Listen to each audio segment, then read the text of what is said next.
In the work of men that we do, we believe in standards. No standards, you have nothing. And the way to be your best self is commit to impeccability. I think we should all stand up for our country. Man's got to be free. You've got to be able to have the tools to take care of yourself. And a knife is one of those tools, period. You shared with me how to be the type of man that could build something this magnificent. There's a lot of folks walking around with one of my knives. Welcome to the Sovereign Man Podcast, where we aim to make men masculine again. I'm your man, Nicky Ballou, and boy, do we have an amazing guest lined up for you today. Today's guest is the one, the only, the legendary Darrel Ralph. Darrel is a knife maker. This man has a company that makes some of the most incredible knives on the face of the planet. I got one of them in my hand right now. Look at this thing. Isn't it beautiful? And I'm super excited to have him on the show. Welcome to the show, Darrel. Hey, thanks a lot, Nicky. Nice to see you. Nice to see you as well. So, Darrel, I've been excited to have you on the show after I bought this knife, because first time I held it in my hand, I knew that this was a serious piece of equipment, because this knife is made with the best materials. I mean, I believe this titanium handles, and you're using the highest end steel. The tolerances around the fit and finish of this thing are absolutely perfect. It's designed to do work. Looks great, but it's designed to do work. And I thought to myself, bringing a man on the show who is a knife maker would be a perfect thing for men, because knife is man's oldest tool.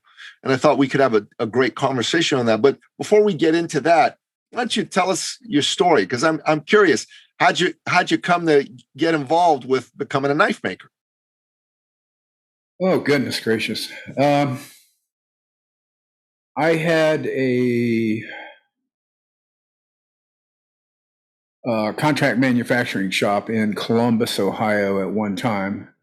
I had just got remarried, and my present wife, or my current wife, as she calls it, she hates me to say that, but I do it anyway.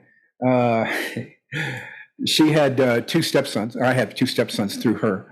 And one of them was automatically, he was a knife freako. I mean, I couldn't have stepped into a better place. He was 14 at that time. And he knew about making kit knives at that time. And I liked what I did for a living, but, I needed something, a more creative outlet. And so he had me go get, there was a place called Colville Knives at one time, right up near where I lived, within 5 miles. And we went over to Colville Knives, picked up a couple of knife kits, and then we put them together. And at that point, I kind of, it was like an inspiration, something clicked. My heritage comes from Vikings, so Irish Viking people like knives, okay, and hatchets and big hammers and dragging women by hair. And did I say that? Anyway, we're cavemen. Yeah, like that. There you go. We're cave kind of people in a sense. We're salt of the earth type people that like to figure things out, but we also can make anything happen pretty much if we want to. So when that happened, from that point, there was a doctor here in Columbus, Ohio, that introduced me to Tim Zawada out of Michigan, which is he's still forging knives today. He's won every award on the planet. He don't even go to shows anymore. I mean, he wins the award, and he just quit going after a while. Not to be arrogant or anything. I mean, that was just not his scene, pretty much. But he taught me how to forge, actually. Him, and then after that, that was where I started forging knives. So I forged all my first knives, all my switchblades. Switchblades turned me on. And mechanically I could do them because of my engineering background. engineering and CNC background. I went to, in my life, I've probably been to 8 CNC CAD schools because my shop was all CNC. And we had 20 guys, and all we did was do contract manufacturing for aircraft parts and submarine parts, everything you can imagine. So just for the benefit of the listener, Darrel, would you just explain what that acronym CNC stands for? Computer-aided machining. Numerical control is what it was, CNC, computer numerical control, and CAD is computer-aided drawing. So that's pretty sophisticated work, right? To work with that type of technology. Yes. Yeah, and solid modeling, all of that. Over my years, that's what I've been doing. I solid model all of my knives first, and then we make them work on the screen, and then we go out, and we know they work, and then we go out and we make them. So like in a 3D form? Are they like, yeah, okay, cool. Yeah, they're 3D. They're actually awesome, 3D, man. And then actually I send them down and get them printed, 3D printed, just for the fun of it, to check them out and make sure everything's perfect. And then, man, that's awesome. Yeah, it's fun, man, because you get to create, and then you get to feel what you create and make sure it's right, change the little things, and then you get to go out to the machine and make it.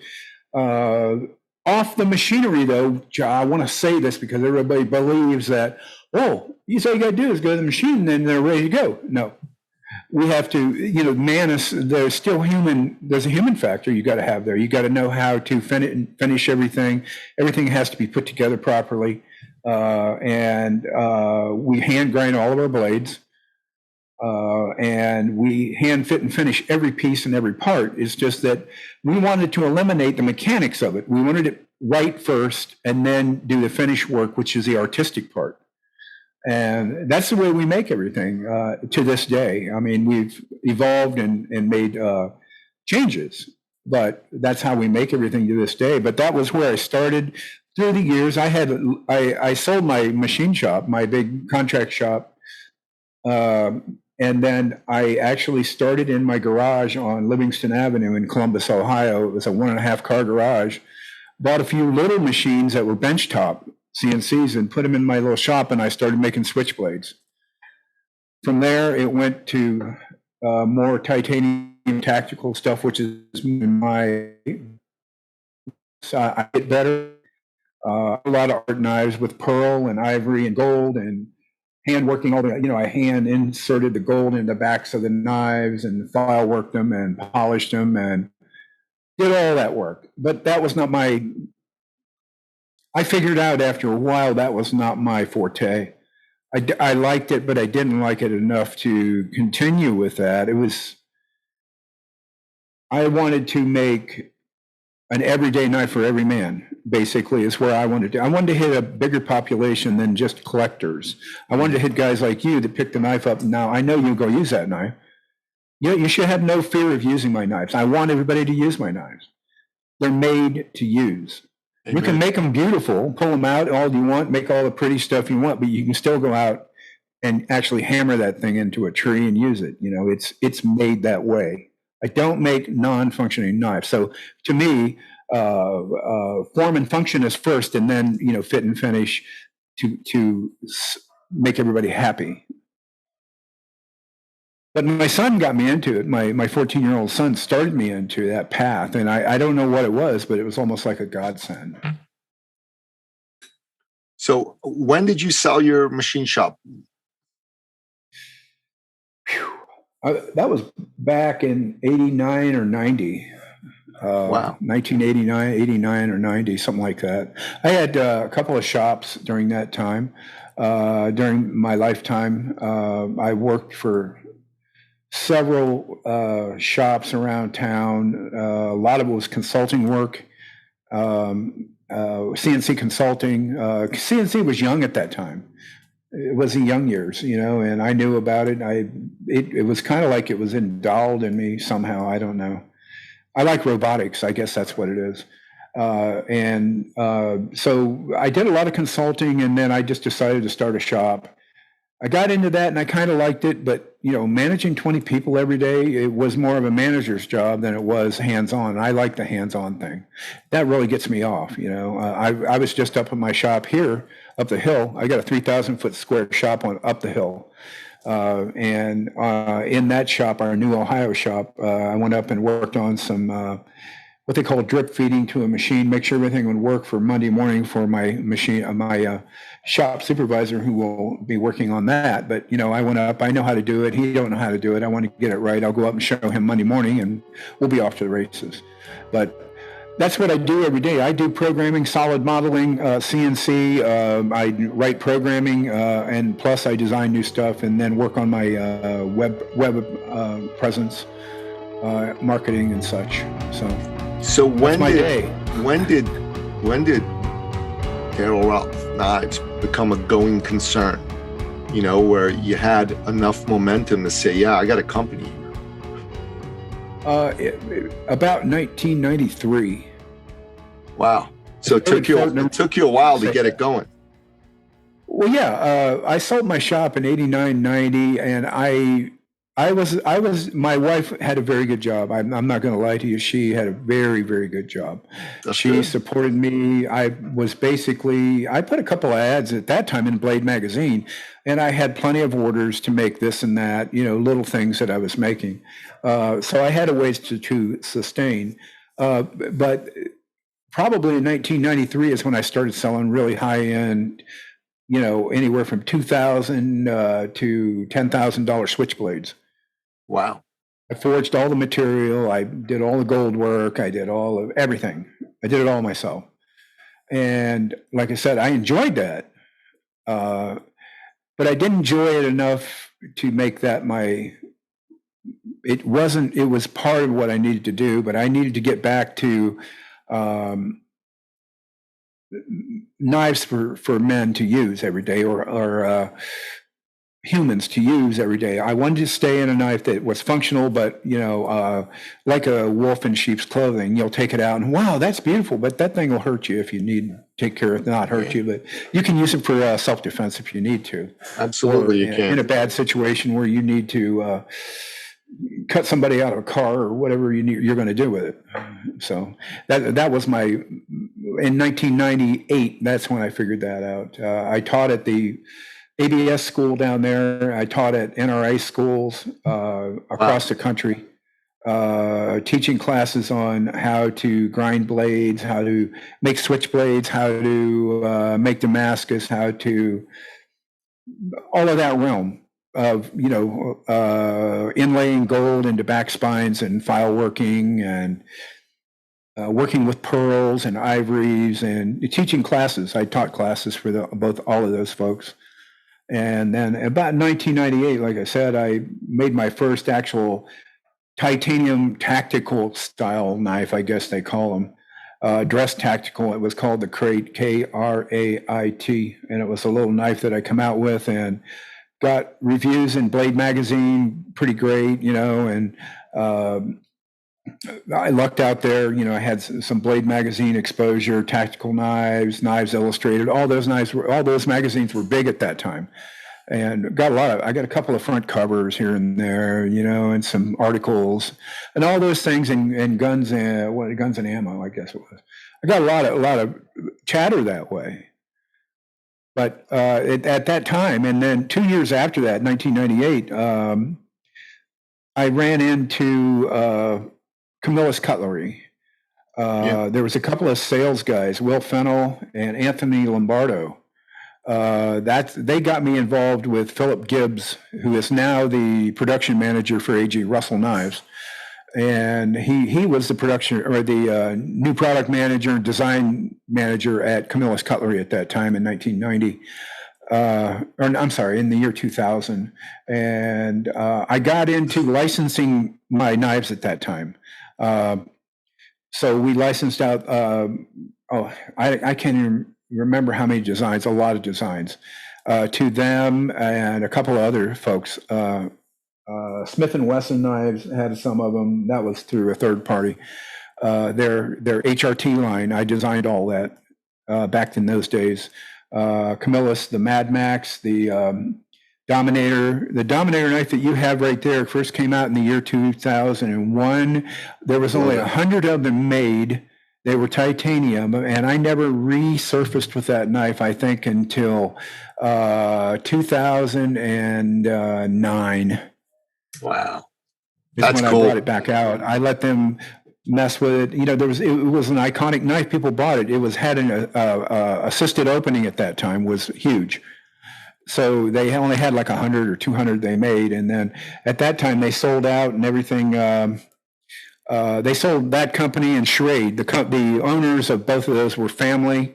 And they sold all that out in, I think, 2001, 2002, something like that. And I went on to design for several other people. I still design for Camillus, the new Camillus cutlery today, the people that bought it. I have several knives. The Dominator is one of them. They have there's one of them right here. Actually, little Camillus knife that. Oh, wow. Sure, I recognize that blade shape. Yeah, it's in Walmart actually. They make Walmart knives pretty. So they wanted me to. I've had several knives with them in Walmart. Believe it or not, people in Walmart love these knives, and I don't know why. I'm blessed. Let's just put it that way. But that's amazing. I guess they recognize that the knives have some kind of an appeal, and I've been very lucky in that respect. The big Mad Max knife that I started with, that was a big hit. That knife was a hit for a long, legendary knife. Still get people that want to buy one every day, you know, and I just don't make them. But the knife that I'm on right now is the Expendables knife. Yeah, I saw that on your website. First Expendables movie. I got lucky. Stallone let Jason Statham pick the knife he wanted to use in that scene, and he picked my knife out of his collection room. It was like a godsend, you know, like fate, you know. But that knife is very, very popular. We're selling quite a few of those. You sure are. That's awesome. My butterfly knives. In the year 2000, I brought out a butterfly knife on a forum in blade forums, and there was a Chuck. I can't remember his last name right off the tip of my tongue, but. We sold a couple of hundred handmade titanium butterfly knives, which was unheard of. People were freaking out. You mean you can get a custom butterfly knife? Yeah. And so we sold probably a couple hundred of them on that forum in that first realm. And then I've been making those since then. I'm actually getting ready to bring out another new one. We just went back over the one that I made on that forum. I brought it back out as a reissue with better tolerances, better steel. You know, Cold Steel picked that knife up actually and called it the Archangel. And they sold quite a few of them. I actually made the handles in my shop in Galena, Ohio for that project for Camillus. That's awesome. So it's pretty cool. Basically, most of this stuff that I'm telling you has been going on and on and on since, you know, and I'm still doing the same thing, sitting here every day doing the same thing. And we've got product review this week with Walmart for some other knives. You know, I've come out with several other things that are not public, and they're going after those. I mean, that's awesome. That's good for business for everybody. And it's nice, in my opinion, to be able to have knives that everybody can use in every facet of the economic chain. Yep.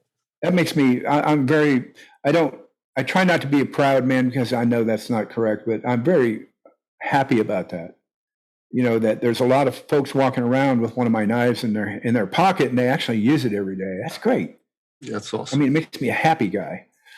Right now, if you want to know what we're doing caveman style, we're getting ready to do bushcraft videos on my YouTube channel where we're using all kinds of products and we're going to review them all. I'm going to start teaching how-to videos for knife making, sharpening, and design. And then we're going to do bushcraft with the fellow that is my shop supervisor is well, he sleeps in the wood most of the time. That's crazy. He sleeps so outside. How many people are in your company? Right now, I've only got there's 4 of us, and I was up to about 15 when I was in Texas. Yeah. And I decided that it was, I had some choices to make. The economic temperature in Texas changed when Toyota moved to Dallas out of California. Yeah. The land prices where I lived went from $7,000 an acre to $30,000. I was going to build a facility on a piece of land, and that would be, basically where I would land probably for the rest of my days. But it got to be where it's economically not feasible. I couldn't buy even dirt ground on a farm, dirt ground for $30,000 for 1 acre. No electric, nothing there.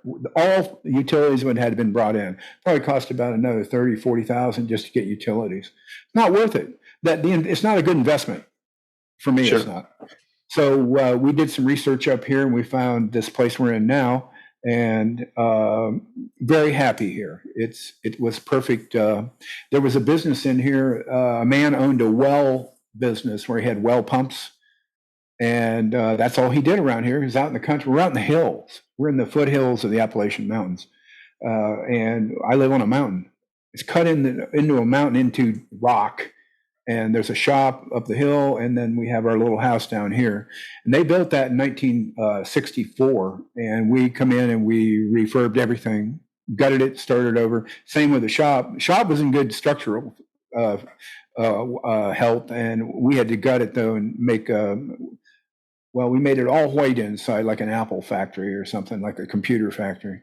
And it's CNC. We got our grind room. We got our EDM room. We have our build room. And, we're doing very happy there now. So I've downsized my company, and I've done that for a reason. I believe the economic times, I did it just in time for COVID, believe it or not. Wow. So when COVID hit, I had been here 2 months, which was okay because we were building anyway. And I had folks here that didn't. We kind of went around those regulations, and did what we wanted to. We're kind of out here. We're kind of like, we don't follow all the real rules of. Amen, man. Land of the free and the home of the brave. That's what it's all about. Absolutely. That's man's got to be free. It's slaves who follow orders. Free men don't. They're not that way around here. They just kind of they have their own drum and they walk to it. Amen. So, how many knives are you building and selling out of your own shop this year versus, I know you've got a lot that you've designed and you sell through Camillus as well, but how many do you guys make? We turn out about 2 to 3 knives a week in like an AXD knife, the Expendables. But the thing that you can't see is in that background, we had a lot of things to do before we got to that point where we could turn them out. We also build butterfly knives, Dominators, and AOD knives, but about 2 to 3 custom knives a week is the best we can possibly do with the way we're set up now. And that's with 4 people. So, you that's consider this a custom, or is this like a semi-custom or production? One of our mid-tex knives from a long time ago. That was called a Dominator 35. Dominator 35, right. Are you still making these as well? We don't make that anymore, but we have a Dominator 3-inch coming out. We call that a 35 because the blade was 3.5 inches long. 3.5 inches, yeah. The regular one is 3.65. And then the one we have coming out, I have a lot of requests for people with one under 3 inches because of carry laws in states, things like that. And also they wanted a little more room in their pocket. They just wanted a really good folding knife to carry around with them every day. So we're coming out with a Dominator 3. It'll be done before Christmas. We'll, start sending them out this year. Because I got to believe you guys will, whatever you make, you're going to sell and then some, right? Because it's. We hope so. Yeah. We're blessed in some manners, but we hope that's the plan. Because I'm in the last 6 to 12 months with a lot of knife companies that they're running out of knives.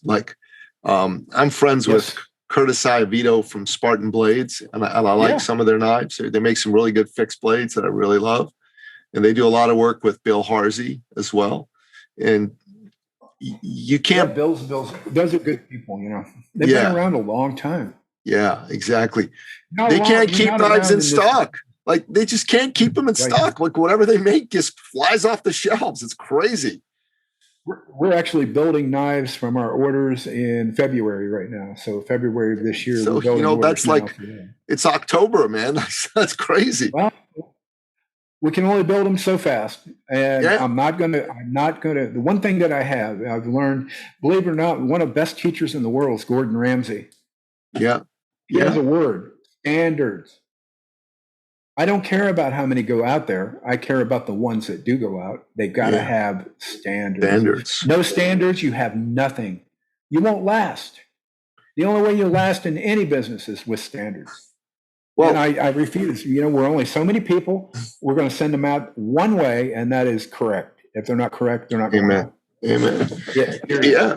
I mean, you got to have people who can build these. What you're building is not, the Joker knives that get sold for $30. You're building like a serious blade. And that's, I used to build machinery for like Kroger bakeries. Okay. They had machinery that they would go and make fig bars with, and we would design and build those machines. They're easier for me to build those machines than it is to build a knife. Knives are very hard to build. They've got to be all of the tolerances from the holes to the pivot, distances have to be correct. If they're not, your blade's off center. This is off center. There's all kinds of little tweaks in there that have to be correct. And it's easier to build them. It is almost to build a die set. Really, seriously. Dies are that close. If they're not right, they don't work, period. That's it. Knives are like that too. To me, a knife that has a blade that's off center is not working. That's not a good knife. I want my blade in center. I want them sharp. By the way, we're going to be doing sharpening videos too. I'm a sharp freak. Off screen, I've got stones all the way to 10,000, and some people think that's light grit, but the razor guys, them guys. But for a knife guys, 1,000 grits high. And I'm going to be doing videos on how to sharpen your knives. I love it. That kind of thing. I just love a sharp knife. I use kitchen knives every day. My wife is a great lady, but when we got married, one of the big deals was she didn't want to cook anymore. So I like cooking. So I go and I cook every day for her and for me and myself. Good for you. And I want to come back to what you said about standards, right? Because in the work of men that we do, we believe in standards, and we define standards in a very particular way. It may not be the way that you define it, but inside our community of men, we call a standard a minimum acceptable behavior in a community of men. An agreed upon, let me correct myself, an agreed upon minimum acceptable standard of behavior. So for something to be a standard in our men's organization, right, the men have to agree to that standard. If it's not unanimous, it's not a standard. But once it's a standard, Darrel, every man has to abide by it. So for example, I'm teaching a program now called the Battle Ready program, and there are 7 men who I'm responsible for teaching, and I've got 2 men on my leadership team. And one of our standards is that we're 5 minutes early for every meeting. And this was our 5th meeting out of 8. And this is the first time that every man was 5 minutes early. At the other meetings, there were some men that forgot, and they were like a minute early, 2 minutes early. And we said, you broke the standard. And they're like, oh, crap. Because if you break a standard, you do 30 push-ups. Every time you break the standard, you do 30 push-ups. There you go. On time is late. On time is late. Early's on time. Everything else is late. Early's on time. Everything else is late. I practice that because I used to be the guy that, I'll get to that. And I was always 5 minutes late or something. That's disrespectful. Totally. It is disrespectful when you're late. Just like I set up for this meeting 15 minutes early, had it all ready and everything. We just kind of didn't communicate. Yeah, we just were on the wrong Zoom. My mic was ready. My camera's ready. Everything's ready because 15 minutes early is on time. Yeah. To me, anyway. No, and listen, I was early as well. I wasn't 15 minutes early because I had another appointment beforehand that I knew wasn't going to be over by that time. But I was definitely 5 minutes early. And It was good to be early, and I'm sorry about the mix-up on the communication around the Zoom link. I take ownership for that. It's okay. I was ready. I didn't want you to just think I was disrespecting No, you. I realized you were ready, but I mean, on my end, I'm owning that the communication wasn't impeccable. So, one of the other standards we have in our group is that man's got to be in a meeting without distractions. So he can't be doing one of these with a cell phone the entire meeting. Right, you know what I mean? Right. And if we catch him at, can we take a short break? Can you turn it off for just a second? Yeah, for sure. Go ahead. Yeah, we are. And we're back. All right. All right. So Darrel, I really like what you said about standards, and there is an important point that I think every man needs to understand. When it comes to being a man, it's important to be sovereign. So we call our movement the Sovereign Man Movement. That's kind of our logo. Nice. It's on the shirt as well, and all that good stuff. We got a website and all that.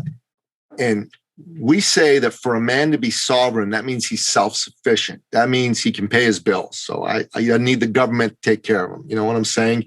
That means he can think for himself. He doesn't need the government telling him what's good for him and what isn't good for him. He can think for himself. That means he's spiritually self-sufficient, i.e., he's got a good relationship with his God. That means that he's physically self-sufficient, i.e., he can take care of himself. He doesn't need, he wants his woman around. He doesn't need her around for anything, but he wants her around. And that means that he's also emotionally self-sufficient, and that he doesn't need people around just to feel good about himself. So that type of man, in my view, is a Darrel Ralph type of a man. The type of man. Thank you. Yeah, you're welcome. But that type of man. I try my best in my life to hopefully my children pick up on it. They are basically picking up on it. They're all sufficient and doing what they're supposed to do, and they kind of understand me that I'm just that guy. Yeah, I don't. Yeah, 100%. And to me, one of the reasons I'm so much of an avid knife collector is because, to me, this is the ultimate man's tool. And it's also the oldest man's tool. And I'd love to hear your take on what makes this such a valuable tool for men, and how this ties in to a man being a man's man, a masculine man.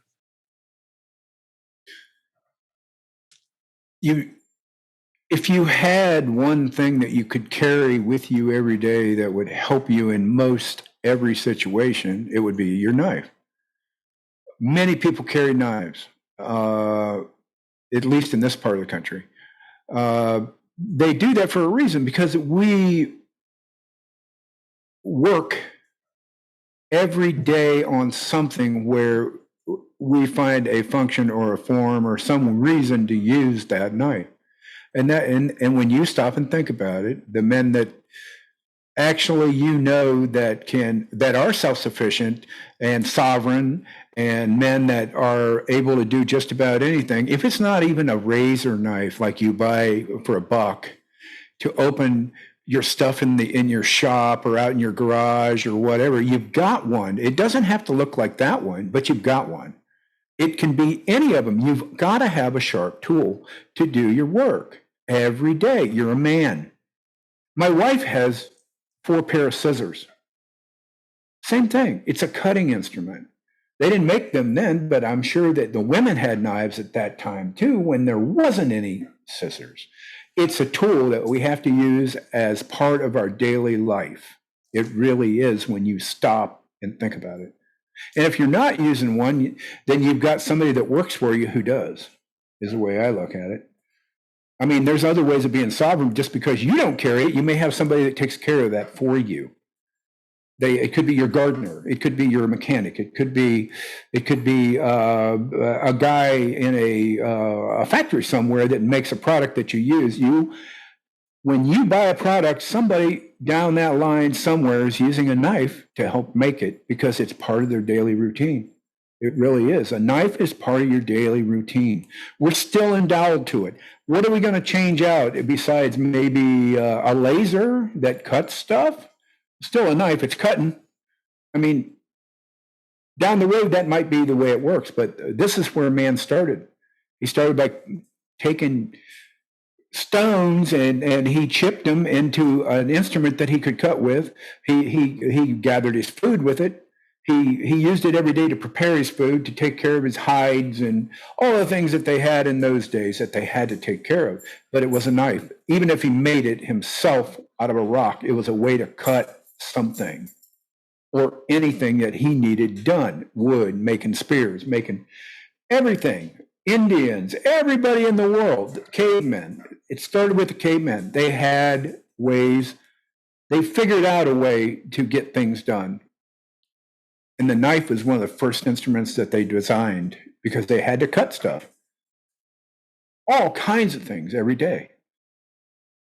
And that's the way I've always thought about the knives. I mean, like I said, I love the collectibles. Don't get me wrong. I think I made a sword that cost 80 grand. Whoa. For the Sultan of Brunei, called the Michael's Sword. You have a picture of that thing? Yes, I do. I'll send them to you. I'd love to see them. I forged it in 1996. It was all hand forged. It had 4 pounds of 18 karat gold that I mixed myself and cast with the angels, all the stuff on it. I'll send it to you. It was commissioned by the Sultan of Brunei. That's one wealthy individual. Wealthy, very. But that sword, probably when he got 4 Ferraris that day, that sword was just like us, a toothpick, you know. But it runs the gamut. It just depends on who you are and what you can afford, basically. But every man in the world, just about, buys some kind of a knife, sword, instrument to work with every day, or something that evolved from the knife. And that's true. It really is. When you stop and really do an analytical vision of it, think about what happened in those days, how people lived. They had to live that way. And it's still that way today, believe it or not. I mean, every day. You have to. Like you said, you were a sovereign man. We can take care of ourselves. Well, you got to be able to have the tools to take care of yourself. Yeah. And a knife is one of those tools, period. It is. It's got its own category. It does. I agree.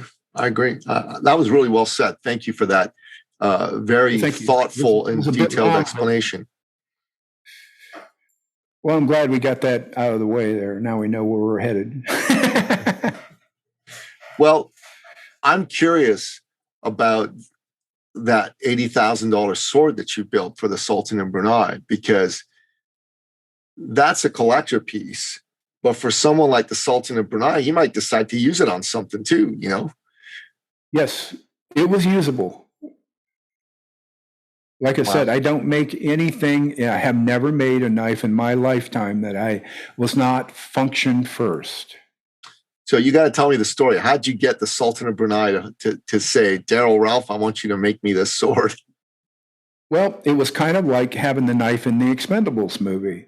Somewhere, I believe in kismet. I believe in spiritual intervention. I believe in waves in the air that people pick up. I believe in my God. I believe that there is higher beings or higher thoughts that go on all the time.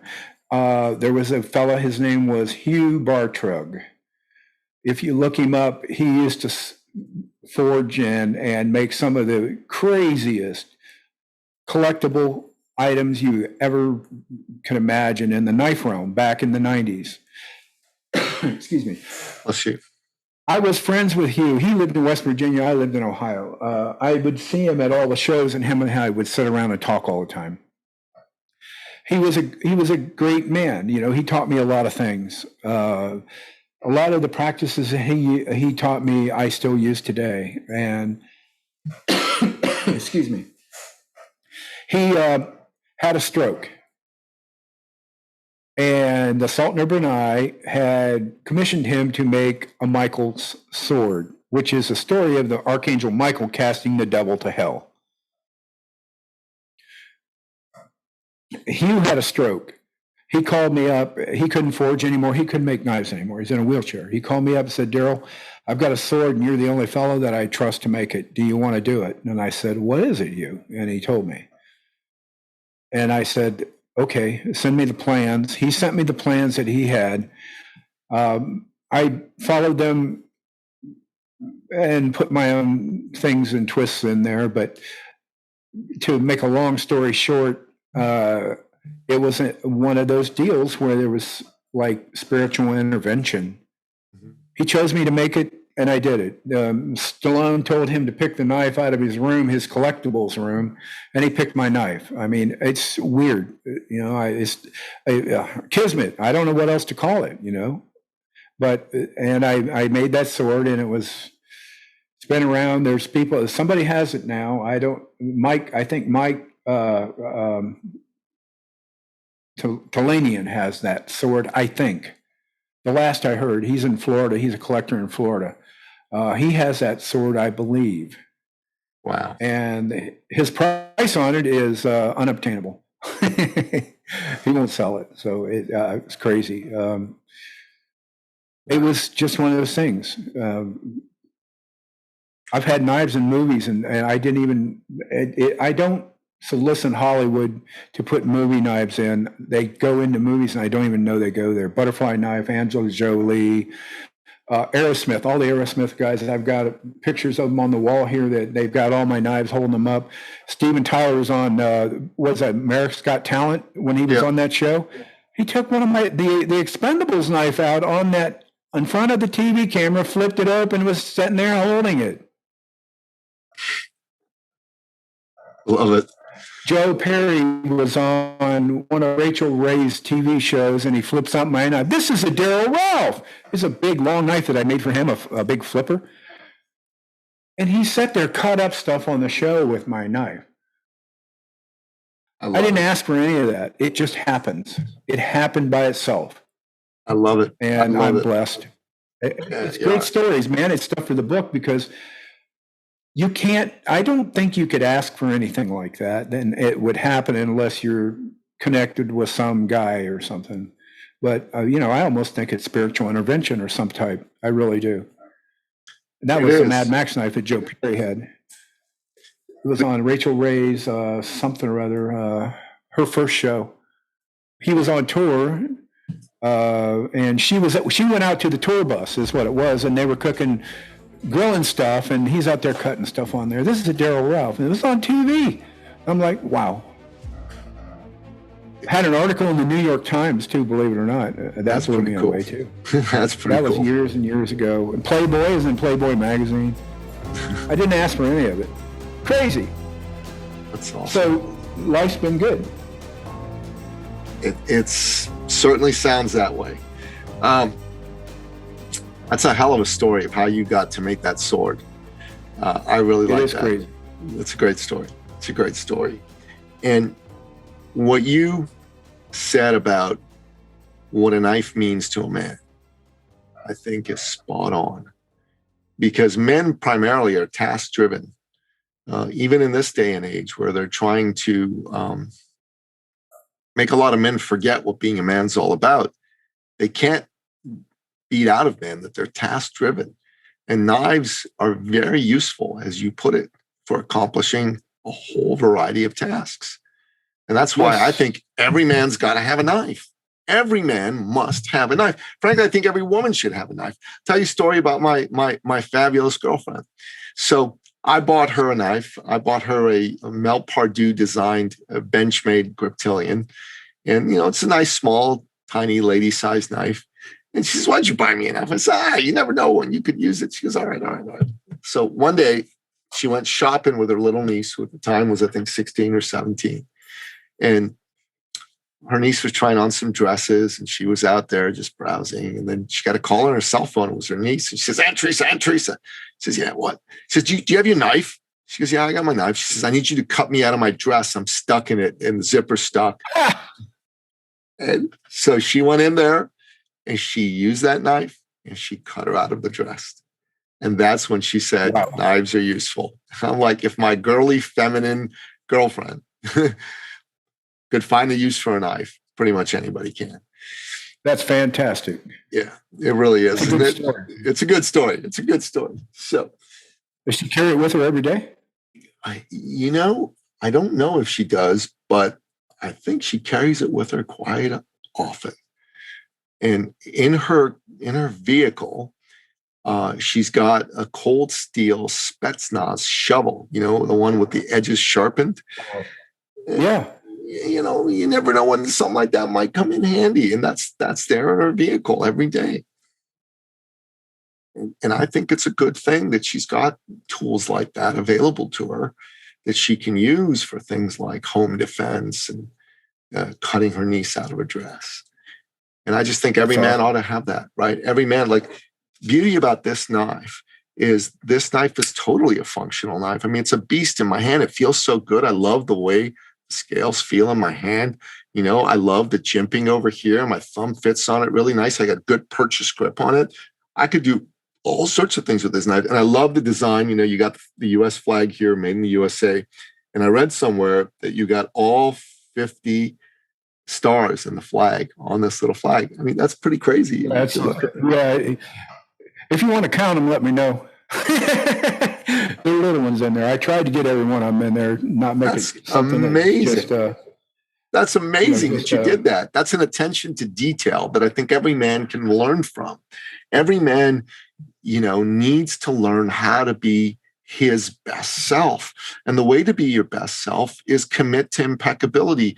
And Darrel Ralph, what impresses me about you, even before we met, was how impeccable you are in the execution of the creation of this knife. You were impeccable. It was beautiful. It is beautiful. The handle's gorgeous, green anodization, really nice. Titanium scales feel great in the hand. But I'll tell you,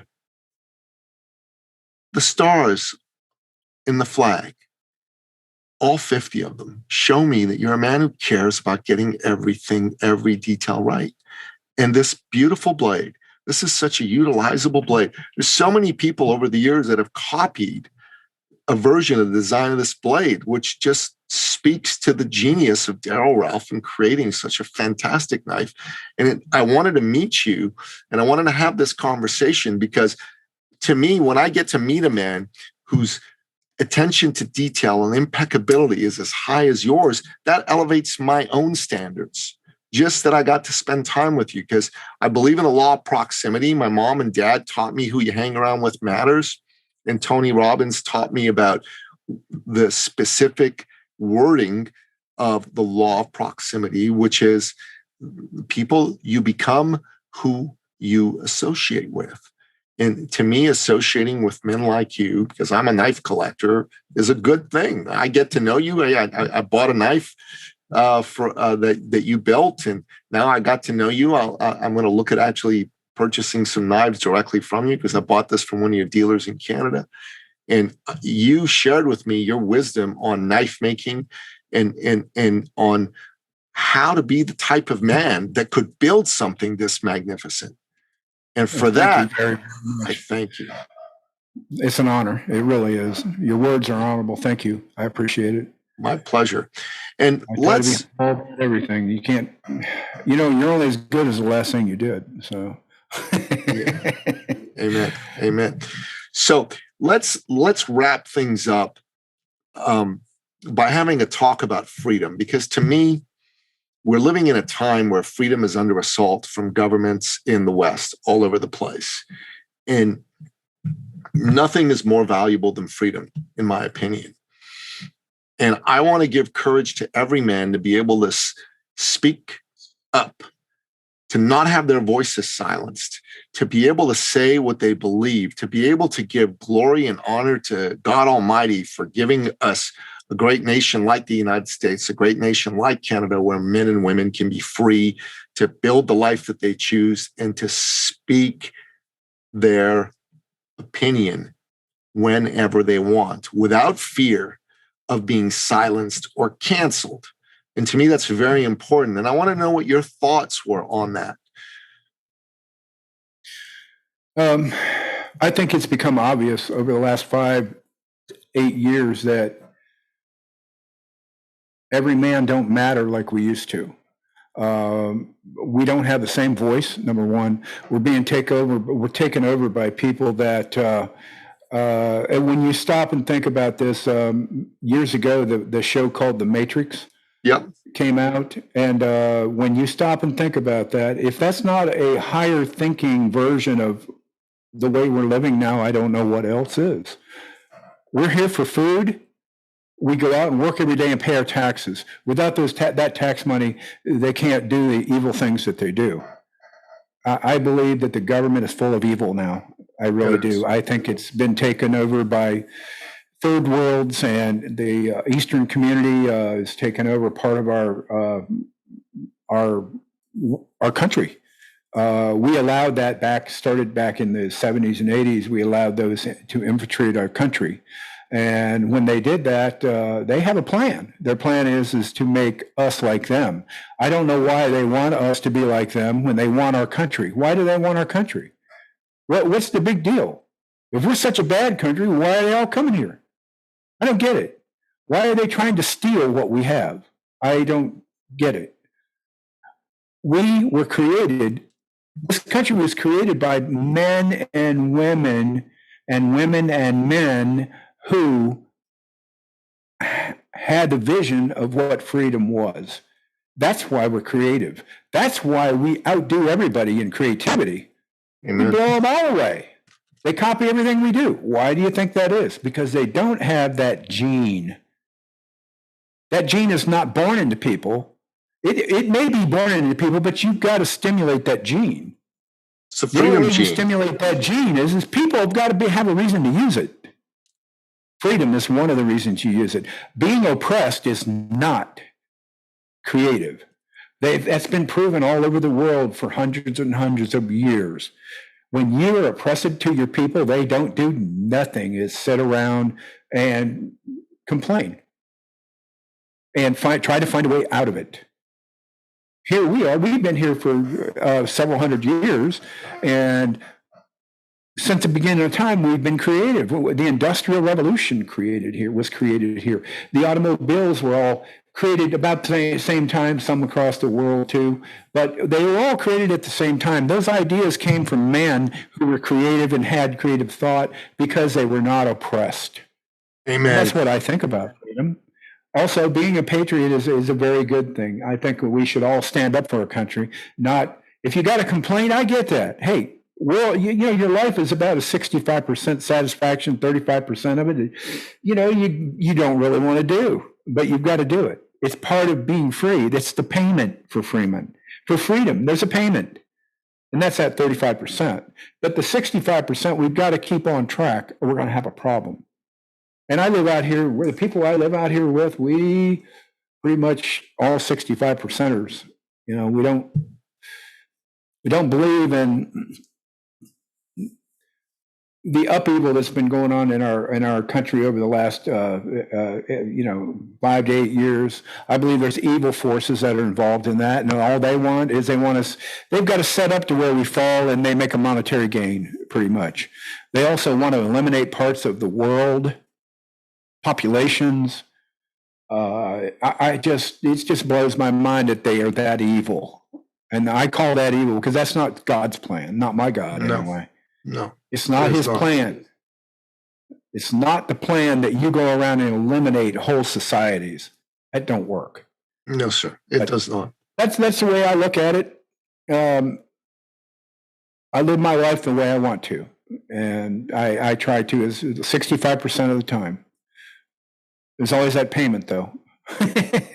You got to pay. You got to pay. Government's been around forever, been around forever. And I kind of get it. We got to have some kind of structure, somebody running the boat. But the people that are running the boat right now, not my kind of people. I believe they've done more harm to our society than ever done any good. I agree with that 100%. And the point I want to make is that freedom isn't free. The great Ronald Reagan once said that it's a very fragile thing and it's only one generation away from extinction. You need to teach the next generation why it's valuable, why it matters, and remind them that it's a very fragile thing that can disappear at any moment. And it's up to men to stand up for freedom. And right now, it blows me away. The guy that was in there before he stood up for people, and people didn't want stood up for. They want to sit on the couch and watch TV. I just don't get it. How do they think that there's people out there that work every day that have to take care of those people? They think everything's free. Give it to me. It's not free. You got to work to get what you want. Amen. That's all there is to it. And everything is available. As all you got to do is go get it. Amen. Amen. And Darrel Ralph, on that note, I'm going to say thank you for joining me today. Thank you for sharing your thoughts with me about the importance of knives in a man's life, really in any person's life. Thank you for sharing your thoughts on freedom with me, because I agree with you that right now there's folks that don't want us to be free, and it's important for all men and women that believe, as we believe, to stand up and push back. And thank you for sharing your story of how you got into knife making, because I got to meet a man. A silent man. That's awesome, man. That's what a good idea that is. Thank you. That's a fantastic idea, Nick. Really, I appreciate it, man. I appreciate you having me on. It's a great honor. It really is. Thank you. I appreciate that, man. I appreciate that. And we'll catch you again. All right. Thanks again for coming on the show. And, I'm looking forward to buying some more Darrel Ralph knives. Have a great one. Put your YouTube channel up on there so we know where to go find you. Well, you can find me easily on podcasts. I mean, the Sovereign Man podcast is on YouTube, but it's also on iTunes and Stitcher and everywhere. Any of the platforms that are on podcasts, we're definitely there. And I'm on Instagram, and I'm on Facebook and all that good stuff too. I'm on the social media channels that are free speech channels like Telegram and Rumble too. So those are all good. Let's make sure that we have people come find me over there, man. But I'm excited to have had this conversation with you. I'm looking forward to having you back on at a future date. I'm looking forward to my next Darrel Ralph knife. Cheers, my brother. Thank you very much, man. My pleasure. Have a good one, Nick. You too. Thank you for listening to the Sovereign Man podcast. If you're ready to take charge of your life and become the man you've always wanted to be, we invite you to join the movement at sovereignman.ca.